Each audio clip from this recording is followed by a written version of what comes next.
بسم اللہ الرحمن الرحیم۔ کھانا کھانے کی سنتیں اور آداب، اس کا بیان مکمل ہو چکا ہے، ہر ایک ویڈیو ہم نے ڈال دی ہے۔ اب پانی پینے کی سنتیں اور آداب وہ بیان کریں گے۔ دیکھیں، چھوٹی چھوٹی سی چیزیں ہیں، بالکل چھوٹی سی، جو ہم ڈیلی طور پر ہم کرتے ہیں۔ کھانا بھی کھاتے ہیں، پانی بھی پیتے ہیں، اور دن میں کئی مرتبہ پانی پیتے ہیں۔ تو یہ وہ ساری چیزیں ہیں جو ہم ڈیلی روٹین پر کرتے ہیں۔ کرنی تو ویسے ہی ہے، پہلے بھی گزارش کی ہے کہ اگر ہم سنت سمجھ کر کریں گے تو ثواب بھی انشاءاللہ تعالی ملے گا۔ اب پانی کا بیان شروع کرتے ہیں۔ پانی اللہ عز و جل کی بہت بڑی نعمت ہے، بلکہ ایک اہم ترین نعمت ہے۔ اس کے بغیر زندہ رہنا ممکن نہیں۔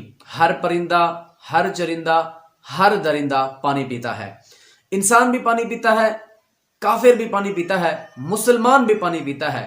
ہر ایک کے پانی پینے کا انداز جدا جدا ہے، لیکن مسلمان کا انداز پانی پینے کا سب سے ممتاز ہونا چاہیے۔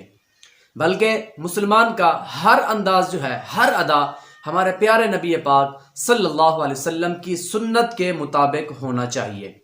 لہذا سنت کے مطابق پانی پئیں گے تو انشاءاللہ تعالی ثواب بھی ملے گا۔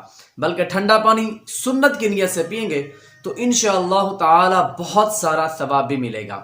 ایک حدیث مبارکہ ترمذی شریف کی حدیث مبارکہ ہے، حضرت عائشہ صدیقہ رضی اللہ تعالی عنہا فرماتی ہیں کہ حضور تاجدار مدینہ ساقی کوثر صلی اللہ علیہ وآلہ وسلم کو تمام پانیوں میں سے میٹھا اور ٹھنڈا پانی ہمارے نبی علیہ السلام کو سب سے زیادہ پسند تھا۔